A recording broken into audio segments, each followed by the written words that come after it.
Hello, and welcome to Cardboard and Plastic. Today is going to be a video, and I'm going to have a multi-part video of this.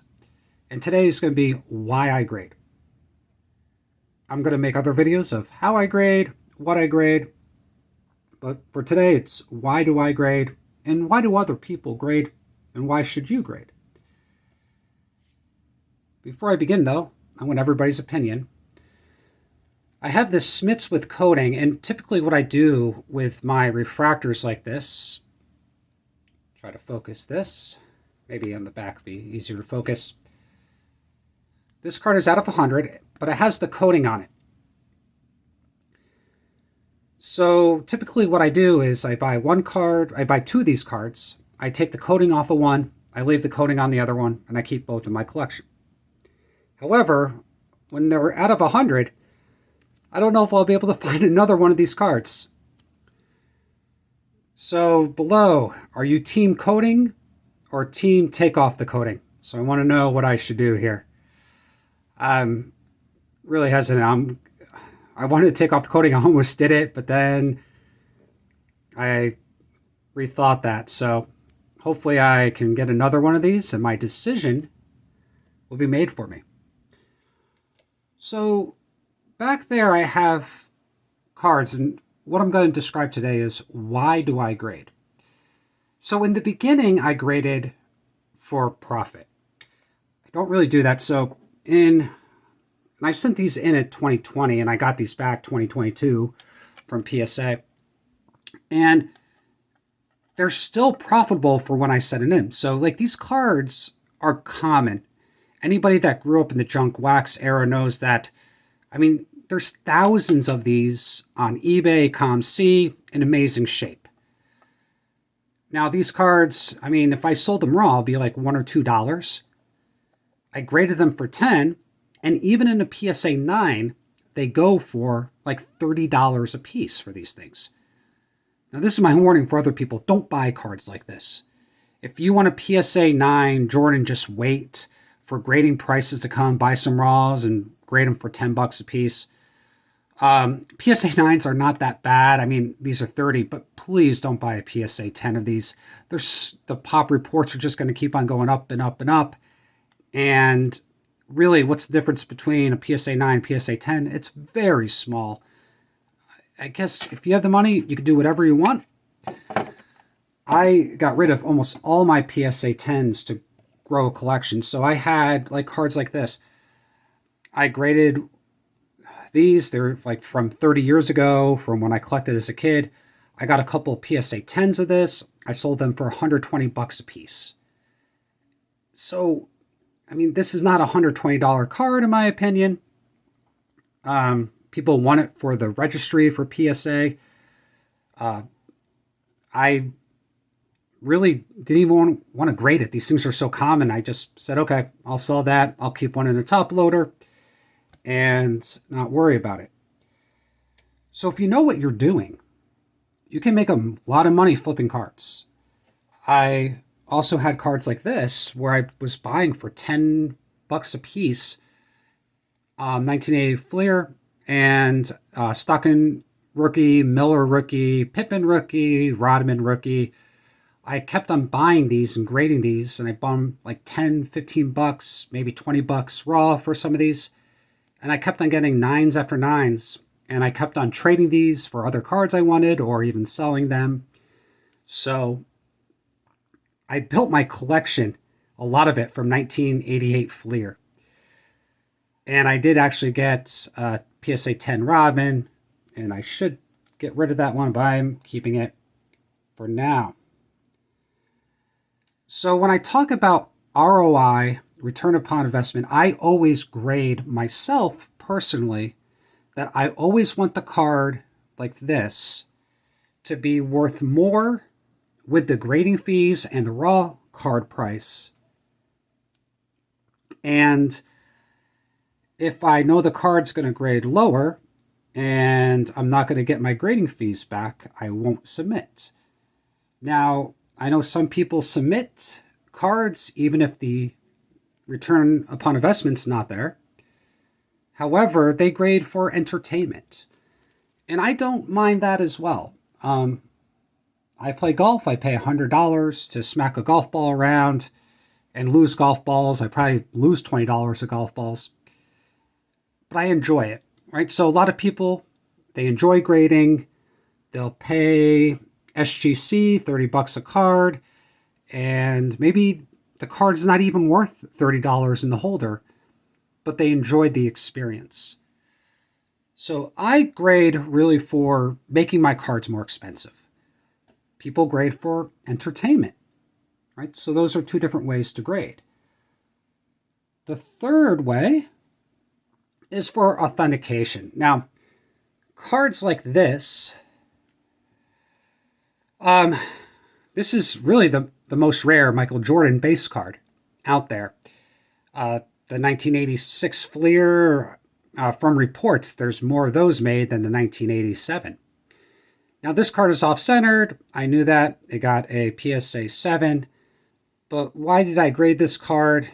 There's a lot of fakes out there of this card. I knew it was real, but this is really for authentication, right? So even if I don't really gain that much money on the card, I have it in a holder.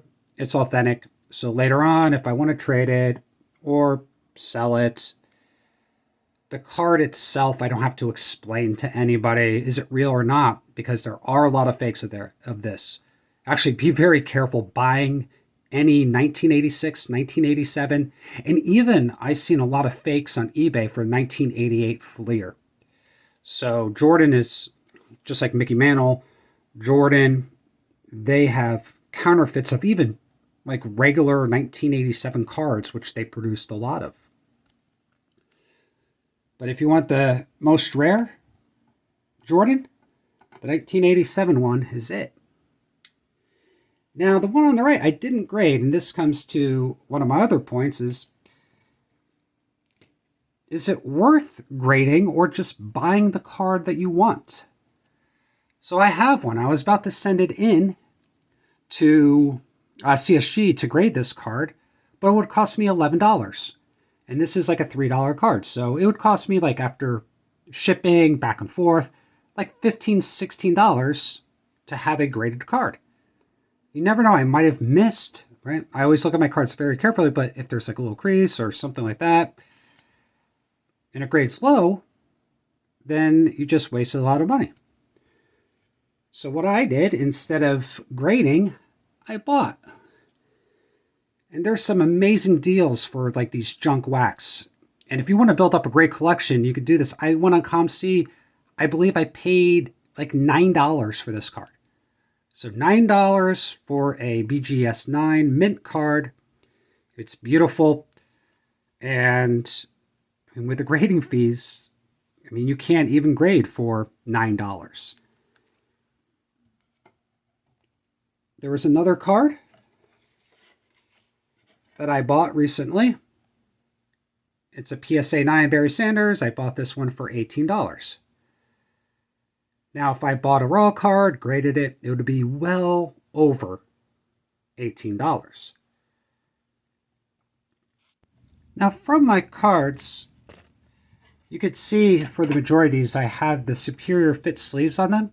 If you just go to superiorfitsleeves.com, you could buy these. However, you've got to be very careful. I've seen a lot of people scratch the cases, especially with PSA. So with these sleeves, if you put them in, you have to do them a very specific way. So when you put them in here, and this like seems silly to some people, but you have to do it this way. If you hold it this way and try to push it this way, you actually will scratch the case. And you can actually see a lot of PSA cases that are scratched that way. So what you need to do is when you put it in, you push on the sides as you put the card into the sleeve. Right? So I'm just putting pressure onto the sides. And if you do it that way, you won't scratch your case. This is actually a big thing with a lot of cases that I buy. Just people putting them in these Superior Fit sleeves incorrectly. So this is now on my PC, an $18 card. And of course, right, I mean, if I got a PSA 10 of this and try to grade it myself, you know, you could have a big win. But if you look at GemRate, they put out statistics like every month about like how many PSA 10s from the different eras from like the 90s, the 80s, the 70s.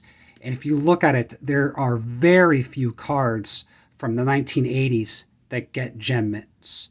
And a lot of times I think they just kind of look at these cards and they just won't give them 10s because they're 30 years old. So another card that I'm looking at buying, well, I have this in a sleeve, but I want this for my Hall of Famer PC. So until grading prices come down, there's no way I'm going to pay $15, $30 to grade this card.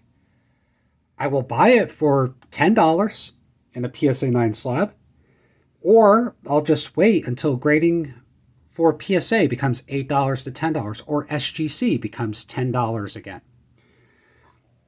Now, I'm very patient. I have huge stacks of cards ready to go for the $10 level, but some people just need to keep on grading, and if you want to, you can do that. And here's another card I'm going to have graded. I'm waiting for SGC. It's not in perfect shape, but it's a 1933 Gaudi for a Hall of Famer. And really, the same thing as the Jordan. I just really want a home for it to be authenticated, but I'm not going to pay SGC $30 for that. I'm going to wait till they become $12, $15. I got a stack for $15 for SGC. And I really check every single week on eBay, ComC for graded SGC slabs. This is an absolute beautiful Warren Spawn. I could even buy this card raw for what I got it for slabbed. And I mean, the centering, the corners are not perfect, but the centering and the surface are great. That's the number I look for a lot of times.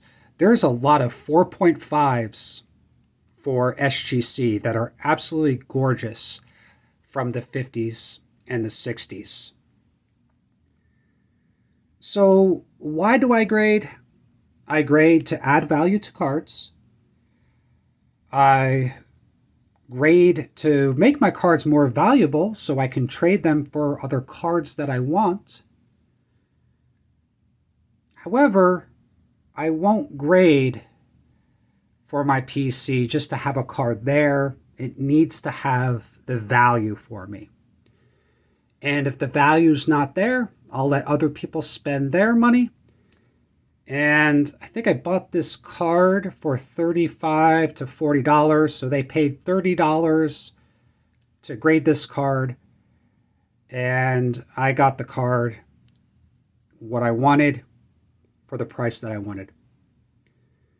So let me know down in the comments, why do you grade? Do you grade for entertainment, to add value? Or do you grade just to make money? So again, have a great day and keep on collecting.